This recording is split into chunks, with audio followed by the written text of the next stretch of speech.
Little girl? Preston Whitmore's lips curled into a scornful smile. He scrutinized the girl from head to toe, as if something were stuck to her shoes. Is this the person they sent? A tiny little black girl wearing her father's shoes? He turned to the crowd. What's next? Is she gonna pull crayons out of that bag? Laughter erupted throughout the room. Imani's voice remained calm. I will defend my father. Preston stepped closer. Go home, girl, before you further embarrass yourself and your father. The 16-year-old girl didn't move, didn't blink. I will defend my father. She opened her briefcase. What would emerge from that worn leather briefcase would expose Preston Whitmore's case, shatter 6 families, and silence him in the very eyes of those who had just mocked him. But before we get to that courtroom, you need to understand where Imani Davis came from, because nobody becomes that fearless overnight. 3 days earlier, Maplewood Avenue, south side of the city. If you've never been there, picture this: a street where the sidewalks crack, but the porches are always swept clean. A laundromat on the corner that never closes, and above it, a 2-bedroom apartment with thin walls, a leaky faucet, and more love inside than most mansions will ever know. That's where Imani lived, with her father, Calvin Davis. Calvin was 42 years old, quiet hands, gentle voice. The kind of man who said yes, sir, and no, ma'am, even to people who never deserved his respect. He worked as a custodian at Glenfield Tower downtown, mopping floors, emptying trash cans, fixing things nobody else wanted to fix. Some nights he pulled double shifts. Some mornings he came home so tired his hands shook when he poured his coffee. But every single night, no matter how late, Calvin cooked dinner for his daughter. Every single night. Because that's what he promised Denise he would do. Denise was Imani's mother. She died 4 years ago, cancer that moved faster than any doctor could chase. But before she got sick, Denise Davis had been 6 credits away from finishing her paralegal degree. Her textbooks were still on the shelf in Imani's room. Her graduation photo, cap and gown, the biggest smile you ever saw, still hung on the living room wall. Imani started reading those textbooks when she was 11. Not for school, not for fun. She read them the way some kids memorize sports stats, obsessively, hungrily, like the words might disappear if she didn't learn them fast enough. That Tuesday evening, Calvin came home from his shift and found Imani at the kitchen table, buried in a stack of highlighted printouts. He set down a grocery bag and smiled. "Baby girl, you studying for school or trying to pass the bar?" Imani didn't look up. Did you know that in Henderson versus Palmer, 1994, a tenant proved retaliatory eviction just by showing a pattern of complaints filed before the notice was served? Calvin shook his head. Your mama would have loved this. Remember that case name, Henderson versus Palmer. It's going to come back. And when it does, it will change everything. The next morning, 6:45 a.m., a knock hit the front door so hard the hinges rattled. Calvin opened it. Douglas Pennington stood in the hallway, property manager for Glenfield Property Holdings. Starched shirt, clipboard, 0 eye contact. He handed Calvin a folded document without saying good morning.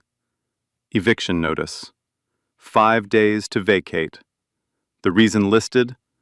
Willful property damage to the basement storage area. Estimated cost of repairs?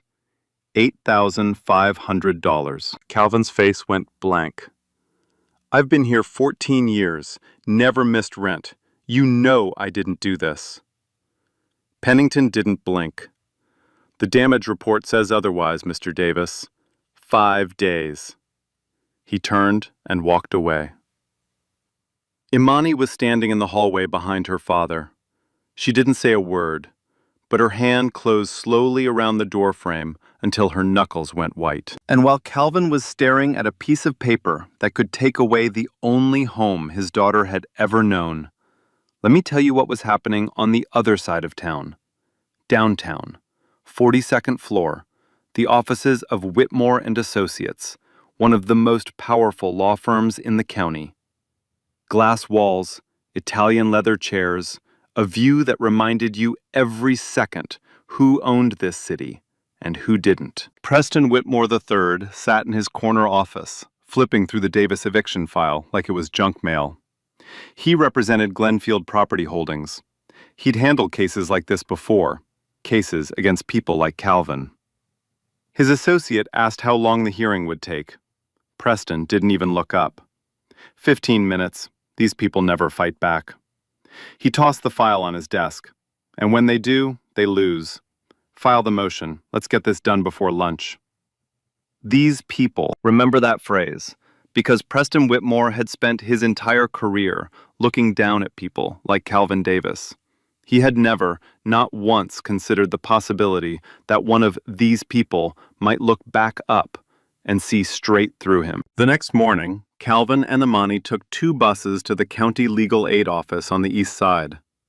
If you've never been inside a legal aid office, imagine a waiting room where hope goes to sit down and slowly die. Plastic chairs bolted to the floor, fluorescent lights that buzz just loud enough to remind you nobody's coming to fix them. A water cooler in the corner with no cups. And a line of people, long, tired, silent, each one holding a folder full of problems, waiting for someone, anyone, to tell them what to do next. Calvin signed in at the front desk. The receptionist didn't look up. She just pointed at 2 empty chairs in the back row and said, "Someone will call your name."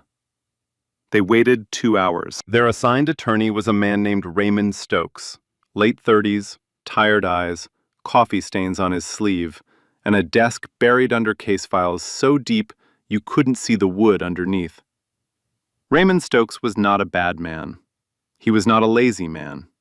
He was a man trying to carry 93 open cases on 2 shoulders, and those shoulders were breaking. You could see it in the way he sat, leaned forward, like the weight on his back wouldn't let him straighten up anymore. Stokes reviewed Calvin's file in under 10 minutes.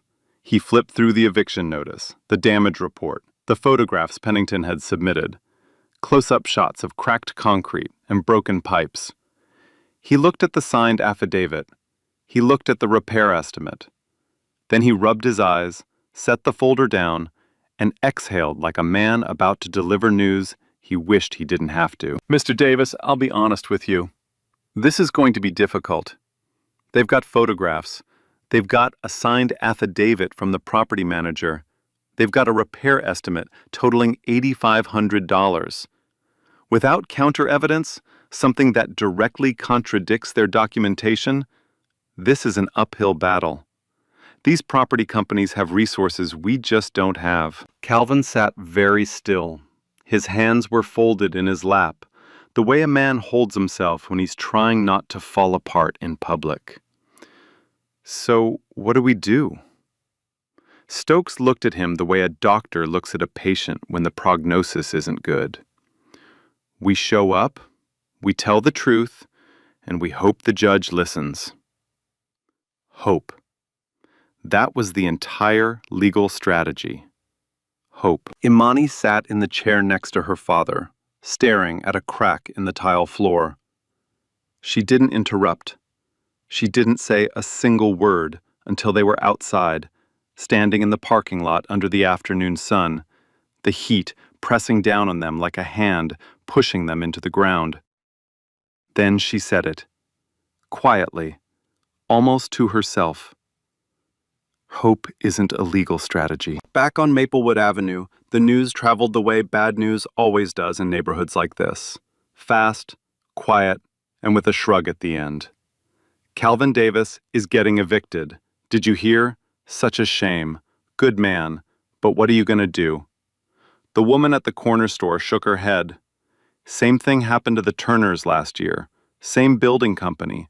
You can't fight those people, Calvin. The man who ran the laundromat downstairs leaned against the doorframe. 14 years you've been here and they just throw you out? That's cold, brother. But I've seen it before. Nobody was shocked. Nobody picked up a phone or wrote a letter. They just shook their heads and went back to their lives. Because in neighborhoods like Maplewood Avenue, eviction wasn't a tragedy. It was Tuesday. That was the worst part. Nobody was even surprised. But there was one person on Maplewood Avenue who had something more than sympathy. Brenda Collins lived across the hall. 74 years old, bad knees, a strong grip, and a pair of eyes that didn't miss a single thing that happened in that building. She caught Imani in the stairwell that evening, grabbed her wrist with fingers like iron, and pulled her close. "Baby, come here. I need to tell you something, and you need to listen." Imani leaned in. "I saw them," Brenda whispered. Her voice was shaking, but her eyes were sharp. "The property people. 2 men in work jackets. They went down to that basement, carrying a sledgehammer and a pry bar. This was March 10th, 2 days before they said your daddy broke anything. 2 full days before that damage report. I heard banging for 20 minutes straight. And when those men came back up, they were laughing, Imani. Laughing like they just finished a job." Imani's pulse was hammering. "Ms. Collins, would you say that in court? Under oath?" The courage drained from Brenda's face, the way color leaves a sunset. Slowly, then all at once. She let go of Imani's wrist and stepped back. "Baby, I want to help. Lord knows I do. But I'm 74 years old. I live in this building too. Same landlord, same company. If they find out I talked, they'll do to me what they're doing to your father. And I've got nowhere else to go." "Ms. Collins, what if I could protect your tenancy in court?" Brenda looked at her for a long time. Then she shook her head. "You're the smartest child I've ever known, Imani. But you're still a child. You can't protect me from people like that." She stepped inside. The deadbolt clicked, then the chain, then silence. Imani stood alone in the stairwell, one hand still raised where the door used to be open. The dryers hummed below. The hallway light flickered. And she realized something that made her stomach drop. She had a witness. She had the truth. And none of it mattered. Because everyone who could help was too terrified to speak. That night, something broke inside Calvin Davis. Past midnight. Imani had gone to bed, or so he thought.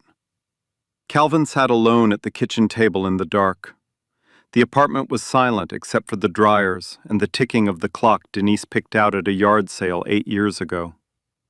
He was holding her photograph. Not the graduation one on the wall, the small one from his wallet, creased at the corners. Denise at a summer picnic, head thrown back, laughing, sunlight in her hair. He started talking to her, the way he sometimes did when the world got too heavy and there was nobody left to carry it with him. "I tried, Denise." His voice broke on her name. "I tried to give her a home, a life where she didn't have to wonder if the ground was about to disappear. But I can't fight these people. I don't have the money. I don't have the lawyers. I'm just a janitor. I'm just a janitor who loved you and loves our girl, and that's all I've ever had." The clock ticked, the dryers hummed, and for the first time in 14 years, Calvin Davis seriously considered packing 2 suitcases and walking away from the only home his daughter had ever known. Not because he was guilty, not because he was a coward, but because the world had spent his entire life teaching him one lesson, that men who look like him do not win fights like this. And tonight, holding that photograph, he believed it. Imani wasn't asleep. She was lying in bed with her eyes open, staring at the ceiling, listening to every word her father said through the thin wall between their rooms. She heard him say Denise. She heard his voice crack. She heard the long silence after, The kind of silence that's heavier than crying, because it means a person has run out of words and tears at the same time. She lay there for a long time. Her eyes were wet, but her jaw was locked tight. Something was shifting inside her. Something deeper than sadness, harder than grief. It started in her chest and spread outward like heat from a fire that refused to go out. She got up, bare feet on cold floor, walked down the hallway without making a sound, and stopped just outside the kitchen. Through the gap in the doorway, she could see her father, hunched over the table, pressing a photograph against his chest, like it was the last thing keeping him alive.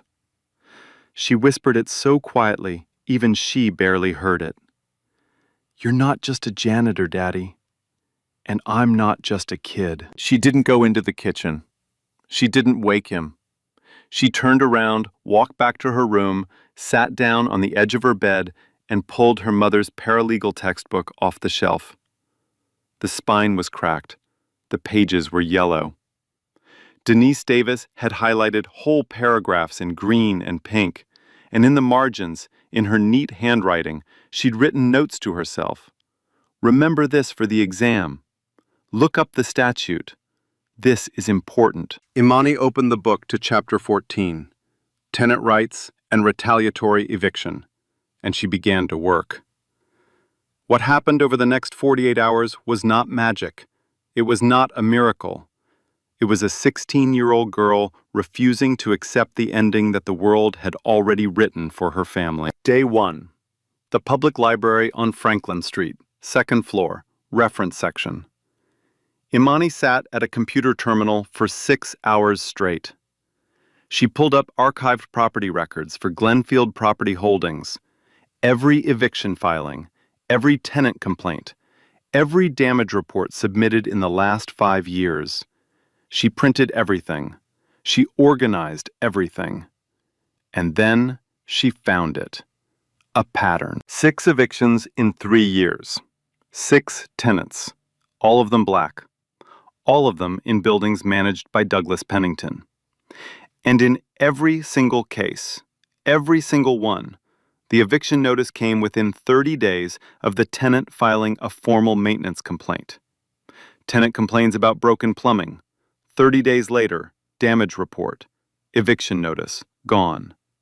Tenant complains about mold. 30 days later, damage report, eviction notice, gone. 6 times, same sequence, same property manager, same signature on the bottom of every damage report. Imani sat back in her chair and stared at the screen. Her hands were shaking. Not from fear, from fury. She cross-referenced Calvin's timeline. February 18th, Calvin filed a formal complaint about a broken heating unit in apartment 4A. March 12th, Pennington's damage report appeared. 22 days apart. The pattern held. Her father was case number 7 in a system designed to silence tenants who dared to ask for what they were owed. Day 2. Imani sat at the kitchen table with a spiral notebook and wrote a legal brief by hand. 14 pages. She cited case law from memory, statutes she'd memorized from her mother's textbooks, precedents she'd found in the library, tenant protection codes she could recite the way other teenagers recite song lyrics. Her handwriting was small and precise. She didn't cross out a single word. That afternoon, she went back to Brenda Collins. She knocked softly. Brenda opened the door 2 inches, chain still on. "Ms. Collins, I found something. It's not just my father. There are 6 other families. Same company, same manager, same trick. Every time a tenant complains, they fabricate damage and file eviction. It's a pattern. And if you testify, you won't be alone. You'll be one voice in a pattern so clear that no judge can ignore it." Brenda's eyes narrowed behind the chain. "And if I testify and we lose, then what happens to me?" "If we lose, I'll make sure the record shows you were a witness under protection of the court. Retaliation against a witness is a separate offense. They touch you, they face a second case they can't win. Brenda stared at her for 10 long seconds. Then she unchained the door. "Your mama raised something special," she said quietly. "Tell me what you need me to write." That evening, Imani ironed her thrift store blazer on the kitchen table. She polished her father's dress shoes, the ones she'd be borrowing tomorrow. She stood in front of the bathroom mirror and practiced her opening statement. Her voice was steady. Her arguments were clean. She rehearsed cross-examination questions until she could deliver them without looking at her notes. Calvin watched from the hallway. He didn't understand everything she was doing, but he understood enough to know his daughter had turned their kitchen into a war room, and she had no intention of losing. The morning of the hearing, Calvin put on his one good suit, navy blue, slightly too loose in the shoulders. Imani wore the blazer, the borrowed shoes, and carried the leather satchel. Inside it, 6 case summaries, a handwritten legal brief, Brenda Collins' sworn written statement, a pocket constitution, and the photograph of her mother. They arrived at the courthouse at 8:15 a.m. The hearing was at 9:30. Raymond Stokes was supposed to meet them at 8:30 on the front steps. 8:30 came. No Stokes. 8:45. Nothing. 9 o'clock. Calvin called his office. Voicemail. He called again. Voicemail. At 9:08, a text message arrived. Emergency with another case. Filed continuance request. So sorry, Mr. Davis. Calvin's hands were trembling when he showed Imani the screen. She read it twice. Then she walked to the clerk's window and asked one question. Was a continuance granted for Davis, case number 2026-HC-0312? The clerk typed for a moment. Denied. Hearing proceeds as scheduled. 9:30, courtroom 4B. Calvin's face emptied. He looked at his daughter and said the words of a man who had just run out of road. "Baby, let's just go home." "No." "Imani, no, Daddy. I'll do it. I'll defend you." Calvin stared at her. "You're 16 years old. I know every case in this file. I know the law better than Stokes did. I know what Pennington did, and I know how to prove it." She gripped the satchel strap with both hands. "Let me try. Please." The courthouse hallway echoed around them. Somewhere a door slammed. A phone rang. The fluorescent lights hummed their endless, indifferent hum. Calvin looked at his daughter. Really looked at her. The blazer that was still a little too big. The shoes that were still a little too wide. And the eyes. Denise's eyes. The same fire. The same refusal to be told no. He nodded. Once. Slowly. Imani turned and pushed open the heavy wooden door of courtroom 4B. The satchel hung from her shoulder. The photograph of her mother pressed against the case files inside. On the other side of that door, Preston Whitmore was already seated, relaxed, smiling, checking his watch. He had no idea what was about to walk through that door. But before we walk into that courtroom with Imani, I need to take you back to the night before, back to the library, back to the moment everything changed. It was 9:46 p.m. The Franklin Street Public Library was 15 minutes from closing. The reference section was empty, except for Imani, a flickering desk lamp, and 6 printouts spread across the table like pieces of a puzzle that nobody had ever tried to solve. 6 eviction cases, 6 families, 6 damage reports, all signed by Douglas Pennington, all filed against tenants of color. She had stared at those printouts for hours. She had read every filing date, every complaint number, every damage description. And something kept pulling at her, a thread she could feel but couldn't see, like a word stuck on the tip of your tongue. It was right there, right there. Then she saw it. She pulled the first case. The Robinson family, apartment 2C, Glenfield Towers, filed a maintenance complaint about water damage on January 5th. Pennington's damage report appeared on February 1st, 26 days later. Eviction filed the same week. Second case, the Washington family, apartment 6A. Maintenance complaint about broken windows, March 14th. Damage report, April 9th, 26 days. Eviction filed. Third case, fourth case, fifth case. The gap varied, 22 days, 28 days, 30 days, but the sequence never changed. Complaint, damage report, eviction. Complaint, damage report, eviction. Like clockwork. Like a machine designed to do one thing: punish tenants who dared to ask for repairs they were legally owed. Imani pulled up her father's records. February 18th. Calvin filed a formal complaint about the broken heater. March 12th. Pennington filed the damage report. 22 days. Her hands were trembling when she whispered it. Every single time. Complaint, then damage, then eviction. Same man, same signature, same trick. They've been running this for years, and nobody caught it. Nobody caught it, because nobody was looking. Because the families they targeted didn't have lawyers who cared enough to dig. Because legal aid attorneys like Raymond Stokes had 93 cases on their desks and 10 minutes per file, and no time to cross-reference patterns across years of records. But a 16-year-old girl with her dead mother's textbooks and a public library card, she had time. She had fury. And she had something else none of those lawyers ever had. She had a reason to look. Imani reached for her notebook and flipped to a page she had bookmarked weeks ago. Henderson versus Palmer, 1994. The case she'd quoted to her father over dinner like it was nothing. The case Calvin had smiled at and shaken his head.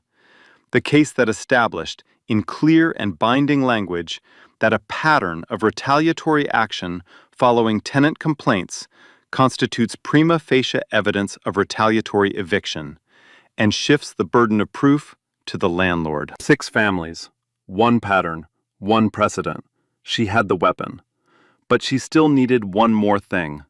She needed Pennington's original damage report entered into the court record, with the date stamp visible. She needed the judge to see the timeline with her own eyes. Calvin's maintenance complaint on February 18th. Pennington's damage report on March 12th. 22 days. And then the same gap repeated 6 times, exposed side by side. And she needed Brenda Collins to stand up, raise her right hand, and tell that courtroom what she saw in the basement on March 10th. The sledgehammer, the pry bar, the laughter. The librarian announced closing time. Imani gathered her printouts, slid them into the leather satchel, and walked out into the night air. She had everything she needed. Almost. The rest would have to happen inside that courtroom, in real time, in front of Preston Whitmore, Judge Caldwell, and everyone who had already decided she didn't belong there. No safety net, no second chance. One shot. Courtroom 4B smelled like old wood and floor wax, high ceilings, an American flag in the corner. Judge Eleanor Caldwell sat behind the bench, silver-haired, reading glasses low on her nose, the kind of face that had seen every lie a courtroom could produce and had stopped being impressed 20 years ago. Preston Whitmore was already seated at the petitioner's table, legs crossed, pen tapping lightly on a leather folder. Beside him, Douglas Pennington sat, with his hands clasped, chin lifted, looking like a man who had already won and was just waiting for the paperwork. Then the door opened. Calvin walked in first. Imani walked in behind him. They crossed the courtroom in silence and sat down at the respondent's table. No lawyer, no briefcase, just a man in a navy suit and a girl with a leather satchel. Judge Caldwell looked up from her file. Her eyes moved from Calvin to Imani, then to the empty chair where an attorney should have been sitting. "Mr. Davis, where is your legal representation?" Calvin started to stand. "Your Honor, our attorney had an emergency." Imani was already on her feet. "Your Honor, I'd like to request permission to represent my father as a lay advocate under State Civil Procedure Rule permitting non-attorney representation in housing court administrative hearings." The courtroom went quiet. Not the comfortable kind of quiet, the kind where the air itself holds still because it doesn't know what's about to happen. Preston's pen stopped tapping. He looked at Imani the way you look at a fly that just landed on your dinner plate. Then he laughed. Not a subtle laugh, a full, open, deliberate laugh designed to make sure everyone in the room heard it. "Your Honor, this is absurd." He stood, buttoning his jacket. "She's a child. I have 31 years of litigation experience. She has a book bag. Are we seriously going to let a teenager play lawyer because her father couldn't afford a real one?" Imani didn't move, didn't blink. Judge Caldwell held up one hand. The room went silent again. She studied Imani over the top of her glasses for a long moment. The blazer, the shoes, the satchel, the steady eyes that didn't look away. She cited the correct procedural rule, Counselor, which is more than some attorneys manage on their first day. She turned to Imani. "I'll allow it. Provisionally. Miss Davis, you will conduct yourself with the same standards as any officer of this court. If at any point I determine you are unprepared or disruptive, I will revoke this permission. Am I clear?" "Yes, Your Honor." Preston exhaled through his nose and sat back down. He leaned toward Pennington and said, not quite quietly enough, "This won't take long." He was right about that, just not in the way he meant. Preston opened his case like a man hanging a picture he'd already framed. Smooth, practiced, every word measured, every pause calculated. He presented the damage photographs, 8x10 glossy prints of cracked concrete, broken pipes, water stains on the basement floor. He presented the repair estimate, $8,500 from a licensed contractor. He presented Pennington's signed affidavit describing the damage discovered on March 12th and attributing it to the tenant in apartment 4A. He never once said Calvin's name. It was always the tenant, like a man wasn't worth naming. "The evidence is clear, Your Honor. The tenant caused significant structural damage to the property. The building owner has exercised its contractual right to terminate the lease. This is not complicated. This is not ambiguous. This is a straightforward case of property destruction and its consequences." He sat down, folded his hands, looked at Imani the way a cat looks at a mouse it hasn't decided to kill yet. Judge Caldwell nodded. "Miss Davis, your cross-examination." Imani stood. She picked up a single sheet of paper from the satchel and walked to the center of the courtroom. Her voice was calm, lower than you'd expect from a 16-year-old, steady like a heartbeat. She addressed Pennington directly. "Mr. Pennington, you signed the damage report for the basement storage area. Is that correct?" Pennington barely looked at her. "That's correct." "And you personally inspected the damage?" "I did." "On what date?" "March 12th.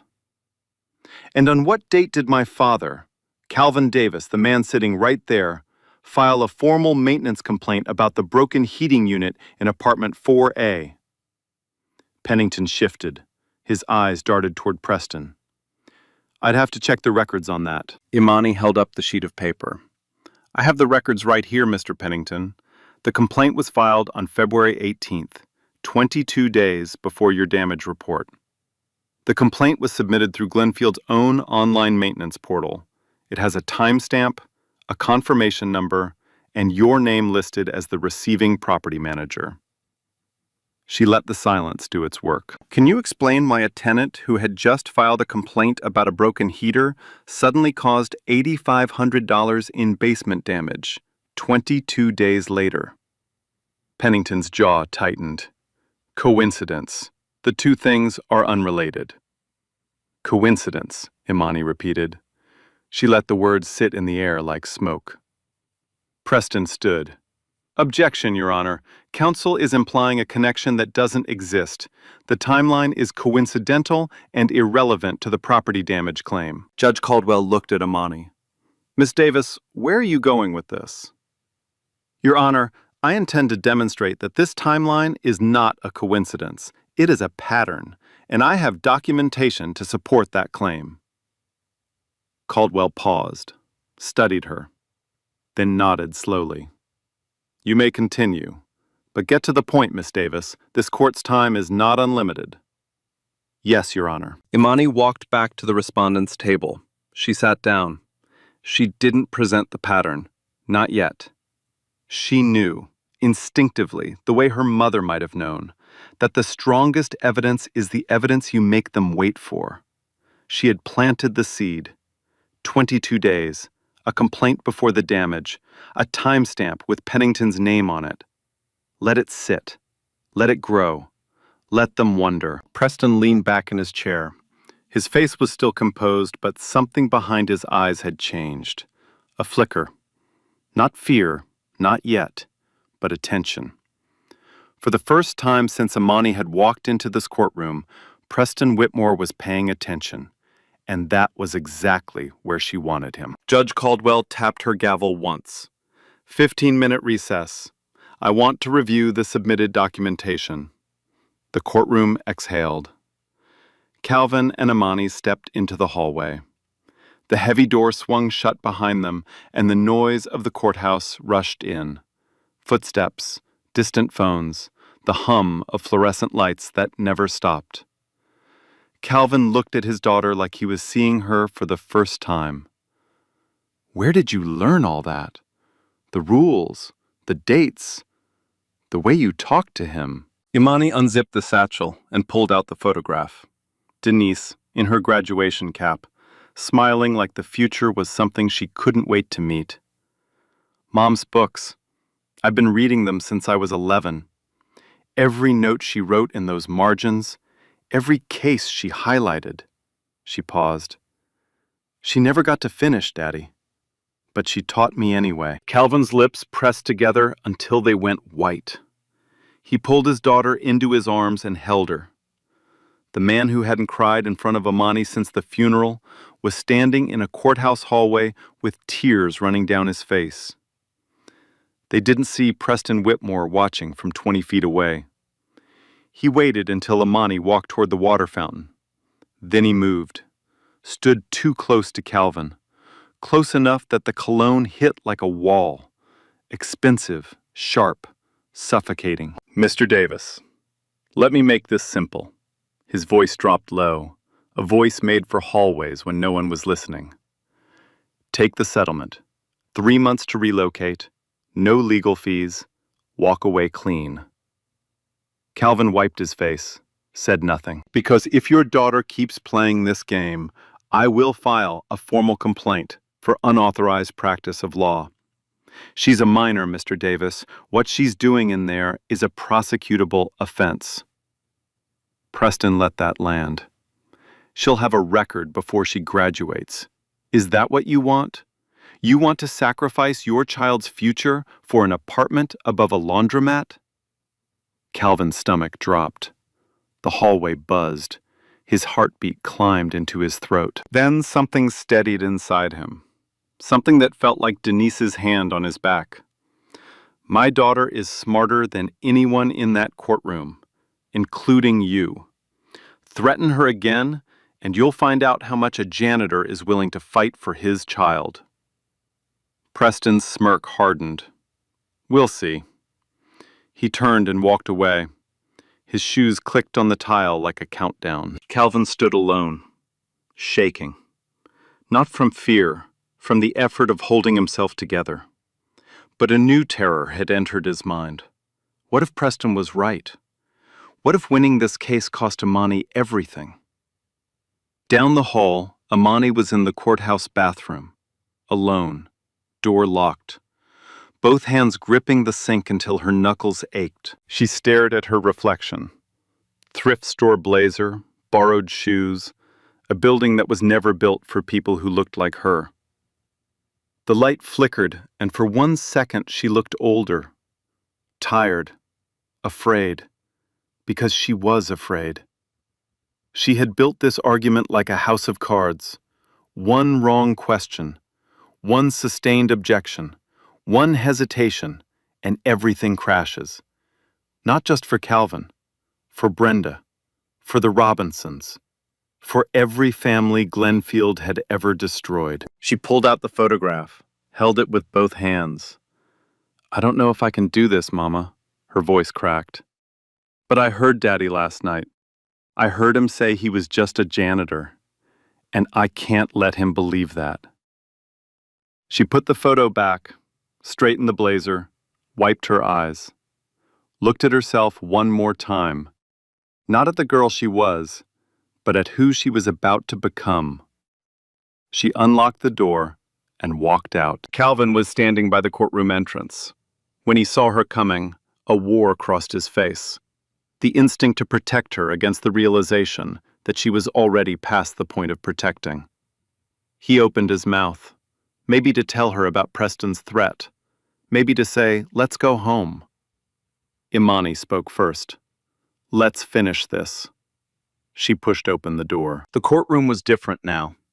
Word had spread, through clerks, bailiffs, whispered conversations by the vending machines. A 16-year-old girl, no lawyer, going up against Preston Whitmore. By the time recess ended, the gallery had doubled. Court staff lingered by the back wall. 2 attorneys from neighboring courtrooms stood in the doorway, watching. Judge Caldwell returned to the bench. "Miss Davis, you may continue." Imani stood. "Your Honor, I'd like to call a rebuttal witness, Ms. Brenda Collins." Preston shot up. "Objection! No prior notice of this witness." "Your Honor, Ms. Collins was a last-minute addition due to the absence of our counsel. I was unable to file disclosure without an attorney. I'm requesting the court's discretion to allow rebuttal testimony." Caldwell looked at Preston, looked at Imani. "I'll allow it. Proceed." Brenda Collins walked to the stand like a woman walking into a storm she'd been running from her whole life. Her hands trembled taking the oath. But when she sat down and locked eyes with Imani, something passed between them. A promise made in a stairwell, now being kept. "Ms. Collins, can you tell the court what you saw on March 10th of this year?" Brenda gripped the armrest, took one breath. "I saw 2 men in Glenfield work jackets go down to the basement. They were carrying a sledgehammer and a pry bar. Around 10 in the morning. I heard banging for 20 minutes. Concrete breaking." Her voice steadied. "When they came back up, they were laughing. Laughing like they'd just finished a job." A murmur moved through the gallery. Pennington's face drained of color. "And when was the damage officially reported?" "March 12th, 2 days later." Preston stood for cross-examination. Went after Brenda hard. Her eyesight, her memory, her distance from the basement door. She didn't flinch. 19 years in that building had turned her memory into concrete. Calm, precise, unmovable.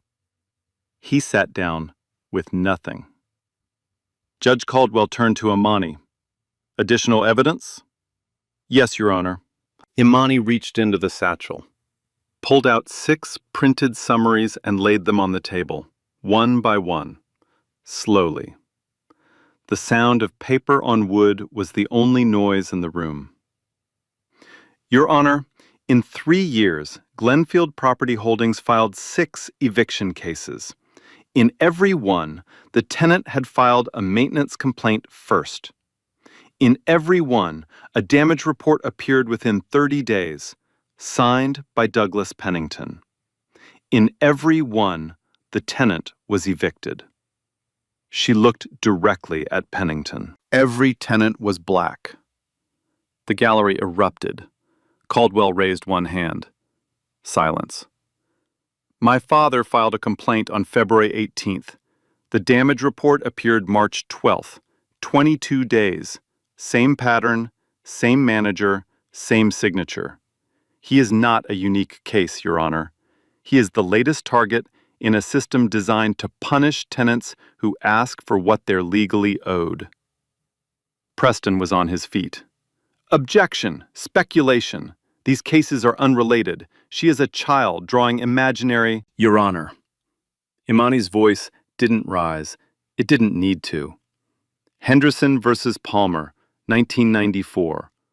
A documented pattern of adverse action following tenant complaints constitutes prima facie evidence of retaliatory eviction. The burden shifts to the landlord. She turned to Preston. 6 tenants, 6 complaints, 6 damage reports, 6 evictions, all black families, all signed by the same man. If that's not a pattern, counselor, what would you call it? Preston opened his mouth. Nothing came out. Caldwell watched him for 5 seconds. She's correct. Henderson versus Palmer is binding precedent. Overruled. Preston sank into his chair. The smirk that had lived on his face since Imani first walked into this courtroom was gone. Completely gone. Imani wasn't finished. Your Honor, I request permission to re-examine Mr. Pennington. Caldwell nodded. Pennington was sweating. Imani didn't raise her voice. Every question landed like a nail driven flush into wood. Mr. Pennington, did you prepare all 6 damage reports? Yes.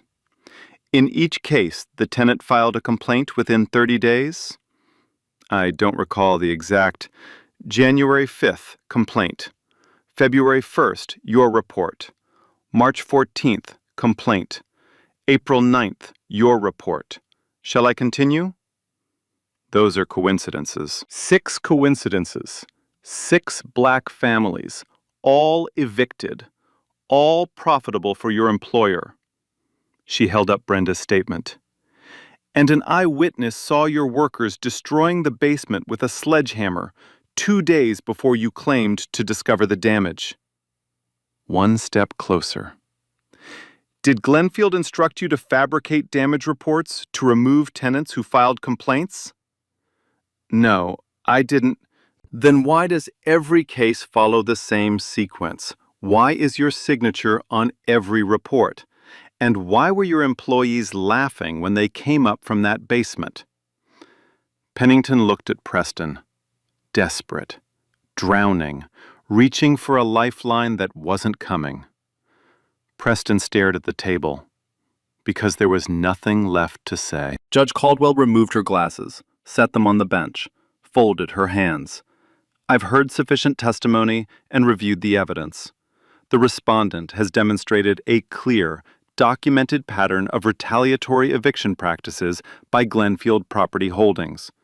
The testimony of Ms. Collins, combined with the timeline evidence across 6 prior cases, raises serious concerns about the integrity of the damage report submitted in this matter. She turned to Preston. Counselor, your client had every opportunity to provide a legitimate, non-retaliatory explanation. You did not. Preston said nothing. His hands lay flat on the leather folder like a man bracing for impact. I am dismissing the eviction petition against Mr. Calvin Davis effective immediately. Mr. Davis will retain full tenancy with no outstanding obligations related to this claim. Calvin's hand found Imani's under the table. He squeezed until his knuckles went white. Judge Caldwell wasn't finished. Furthermore, I am referring Glenfield Property Holdings and Mr. Douglas Pennington to the District Attorney's Office for investigation into potential fraud, evidence fabrication, and discriminatory housing practices. The pattern presented today demands a full and thorough investigation. Pennington's face collapsed. all at once, like a building whose foundation just gave way. He looked at Preston for help. Preston wouldn't look at him. Preston was staring straight ahead at nothing, the way a man stares when the ground he stood on his entire career cracks beneath his feet. Caldwell turned to Imani. The sternness softened, just enough to let something human come through. Miss Davis, in 30 years on this bench, I have seen thousands of attorneys present arguments in this courtroom. I want you to hear me when I say this. What you did today was more prepared, more precise, and more courageous than 90% of what I have seen from licensed professionals. You should be extraordinarily proud. The gallery broke. Not applause, something quieter. A ripple of emotion moving through the room like a wave. A clerk wiped her eyes. The bailiff nodded once. The two attorneys in the doorway looked at each other and said nothing, because nothing needed to be said. Calvin stood. His legs were shaking. He wrapped his arms around Imani and held her the way you hold someone when you've been drowning and they just pulled you to shore. His shoulders shook. 14 years of double shifts, quiet endurance, and swallowed pride, all breaking loose at once. Imani held him back, eyes closed, fingers gripping the fabric of his navy suit. The satchel hung from her shoulder, lighter now than it had ever been. In the third row, Brenda Collins clutched her purse to her chest, tears streaming, whispering, "Thank you, Jesus," over and over, to no one and everyone. The courtroom emptied slowly. One woman, a stranger, touched Calvin's arm and said, "God bless your daughter." Preston Whitmore was the last to leave. He gathered his files, closed his briefcase with a click that echoed in the empty room, walked toward the door, and stopped. Imani was standing in the aisle, the satchel on her shoulder, her father beside her. Preston looked at her. The arrogance was gone. The condescension was gone. What remained was something he probably hadn't felt in 31 years of practicing law. He studied her, this girl in a thrift store blazer who had just dismantled his case with a leather bag and her dead mother's textbooks. "Who taught you?" Imani didn't hesitate. "My mother." Preston held her gaze for 3 seconds. Then he nodded. Once. Not an apology, not a surrender, something harder for a man like him to give. Recognition. The involuntary acknowledgement that he had been beaten, fairly, by someone he had dismissed as nothing. He walked out. His footsteps faded down the hallway into silence. Calvin put his arm around his daughter. They walked out of the courthouse into late afternoon light. Golden, warm, the kind that makes ordinary streets look like they're glowing. Maplewood Avenue was 30 minutes by bus, but today they walked. No rush, no deadline, no eviction. "Your mama would have been the best lawyer in this city," Calvin said quietly. Imani looked up at him. She still might be. In the weeks that followed, the ripples spread. The district attorney opened an investigation into Glenfield Property Holdings. Pennington was suspended. 3 evicted families were contacted about reinstatement. Preston Whitmore quietly withdrew as Glenfield's counsel. No statement, just a name removed from a client list and a silence that said everything.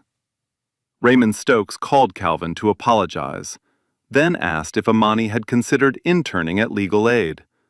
Calvin laughed for the first time in weeks. One afternoon, a handwritten letter arrived, court stationery, from Judge Caldwell. "The law needs people like you. Enclosed is a pre-law scholarship. I encourage you to apply. You've already proven you belong." Calvin framed it next to Denise's graduation photograph.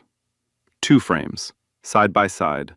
A mother who never finished, and a daughter just getting started. This story is about truth being louder than power, preparation sharper than arrogance, and love, the kind a mother leaves in her books and a father carries in his wallet, being stronger than any system designed to break it. That night, Imani sat at the kitchen table, the same table where her father nearly gave up, with a new book open. An LSAT prep guide. The satchel hung on the chair. Denise watched from the wall. And Imani looked up, almost as if she could see you, and smiled. If this story moved you, hit like. Share it with someone who needs it. Subscribe, because every week we tell stories about people who were told they were nothing and proved they were everything. Sometimes the most powerful person in the room is the one nobody expected. Yo, a 16-year-old girl, no lawyer, no degree, just a bag full of her dead mama's textbooks, and she exposed what 6 attorneys before her never even saw. And I'm not gonna lie, this one hit different, because I kept thinking about myself. How many times I have been in this situation where I knew what to do, but I just sat there, waiting for somebody smarter, somebody with a title.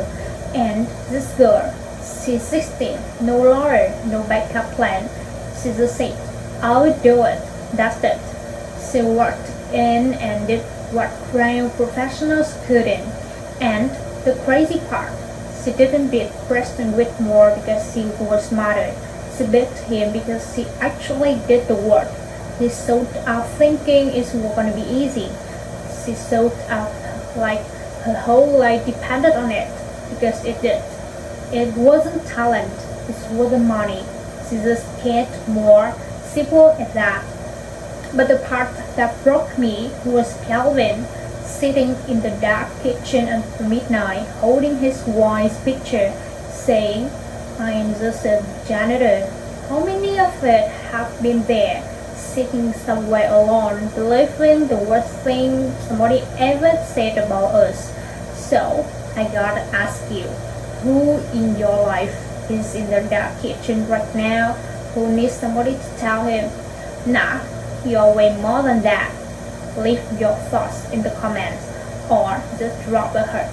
And share this with someone fighting something nobody else can see, because sometimes the most powerful person in the room is the one nobody expects.